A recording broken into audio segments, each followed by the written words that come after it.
so that they can prepare for 2012. Because they really believe that the world is going to come to an end. Like the earth is going to crack like a big giant egg in space, and all of the interior is going to leak out like goo into outer space. That's not going to happen, man. But what is going to happen is people's ideas and thinking has to change. But there are so many different versions of this, you don't know where you stand.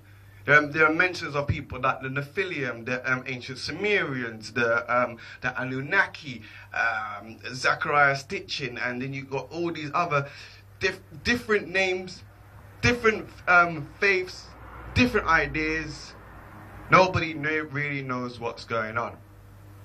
The only thing you can do is try and break them down into sections. So the first section I thought I'd have a look at is something to do with the Nephilim. And this was a race that came to dominate the pre-flood world and were referred to as heroes of old, men of renown, all that other stuff. And they reportedly there were children born to these sons of God by daughters of men, and so on and so forth.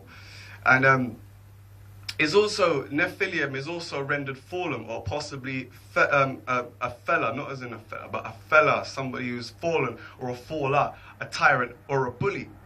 Some translations has rendered the word giants, but later translation have left it untranslated. But the thing about it is that there were different, it seems to be different factions all fighting over the same thing, which seems to be control. But control over what? Control over you and me and everybody else? Well, yeah. They seem to be hell-bent on controlling everybody. But why? Why would they be so hell-bent on controlling everybody? Because they know that there is enlightenment to receive. People are not believing some of the rubbish that they're being told. And that they're questioning every single thing, every single aspect. Even now, up to yesterday, I heard that there's restrictions on the internet. They're really getting their claws into the internet now.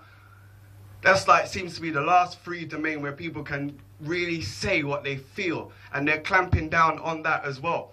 So, if I was you try and get as much information as you can out there on the internet. Because if you get flagged, then they're going to try and close you down because you're just trying to tell the truth. I mean, what is the truth? If it wasn't such a problem, then why are they trying to close you down in the first place is the question that comes to me anyway, personally. But this is what the problem is. There is something or somebody or some people that are hell-bent. You look at all the stories that I've told you tonight. When it comes to the money and the fuel prices and the heat and everything else, it seems to be all geared in towards trying to either control population, reduce population, make people fear, make people scared, make them nervous, apprehensive, untrusting, make them resent their neighbours, their folks, make them not want to. This is what seems to be perpetuated everywhere. From the internet all the way down to the news, the television, whatever you want to call it. But it seems to be perpetuating everywhere. This greed, this every man for themselves, every person for themselves rather, that kind of mentality there. And I mean, in certain aspects you can't blame people because the way how things are right now are very, very dangerous. And people are scared because they don't want to lose their livelihood. But you want to know about these people that are lurking in the background. Because they're the ones that's responsible for these problems. We're paying for what the stupidness that they've done. The Sumerians knew about all this stuff. The Sumerians were in contact with certain beings. I've had a look at these cuneiform tablets and stuff like that. And I mean, there's a lot of information to decipher.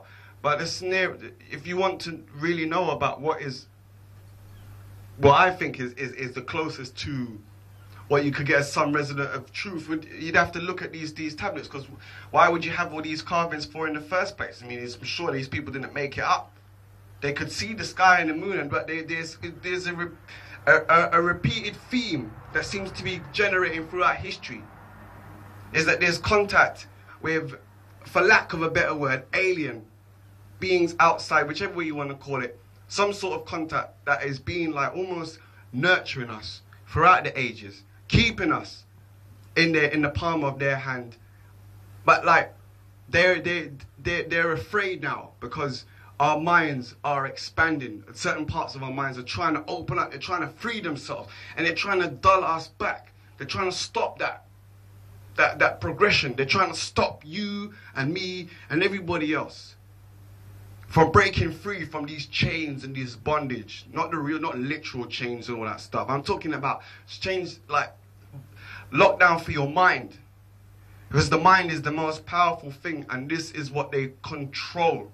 And they're holding on control, and you have these Nephilim, Anunnaki, whatever you want to call them, and they're all fighting over control of us so that they can get us to do their bidding.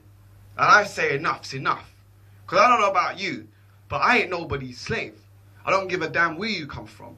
At the end of it, I was going to say at the end of the day, but it's not really. It's kind of the beginning of the day, but that doesn't matter. To the end of it, regardless of where we might have come from, regardless of who might have planted us here, regardless of the seed or the being or the craft or the grey, whatever who it is, we're here now. This is well, it's not really our planet. And we're kind of leasing the planet. We don't really have an option to buy. We're leasing it. We're here for a short amount of time and then we will be gone. But this is where we live. And we don't give a damn where you come from or who you are. It shouldn't have outside influences controlling what happens down here. We should be having control of what goes on. Our government shouldn't be siding with these people, deciding our fate in a heartbeat without even consulting what the people might want. That is ridiculous. At least give us a chance to debate whether we want to be controlled by these things. Stop looking at greed and looking at trying to get technology and try and deal with yourself, expand the mind and forget about these. Or maybe it's that they don't have any choice. But from what I can work out, there's always a choice. There is no such thing as no choice. There is always a choice. Always. Doesn't matter which way you look at it. Sometimes the choice is really, really hard.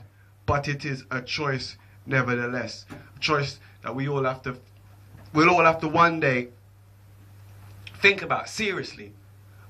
Because I'm nobody's slave. But yet still, I'm trapped. Yeah, that's a kind of oxymoron. I'm nobody's slave, but they've already got me trapped in this slave system. So how can you get out? One man cannot make the difference. Everybody will have to band together. But I am telling you now, and I'm telling you this, they're dangling it in front of your face. They are trying to kill you. And they're doing it right in front of your face. All the symbols and ideas, everything there. Anything else other than trying to focus on what they're trying to do is a distraction. And if you want to save your family, then you need to focus seriously about trying to find your way out of this. I mean, I don't even know where you can run. I mean, probably there's an old adage about the mountain looking for somewhere to hide. Well, maybe I might hide underneath that mountain while it's looking, because at least I have something somewhere, at least sometime. But I'm fed up of this. I'm fed up of every day reading about these high prices. People on the outside, people that we don't know, interfering and controlling our lives. People that have no business involved in governing people, having a say just because they've got a load of money and they've paid their way into where they need to get to. I hate all these background shadowy organizations that are doing stuff behind our back and nobody knows about. I hate the fact that everybody is distracted by material things. It's hard not to be distracted by these things because they're all nice and shiny and pretty and lovely and you want it. But eventually, one of these days the lights are going to go out, your thing's not going to work. The truth is going to have to be outed. You have to ask yourself, where were you when it happened? This is the Beat FM. What's up, beat? What's up, beat? Huh, we're going to beat them down, to the ground.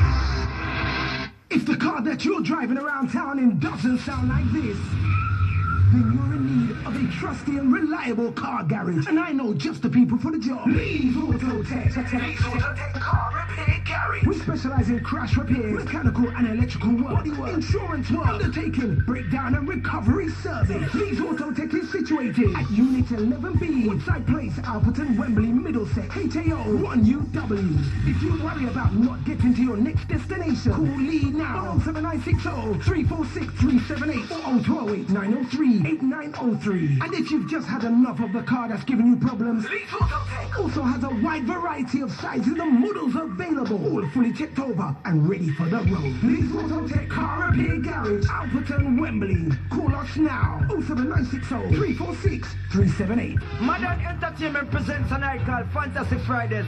We're part that one you're going to at CJ's 181.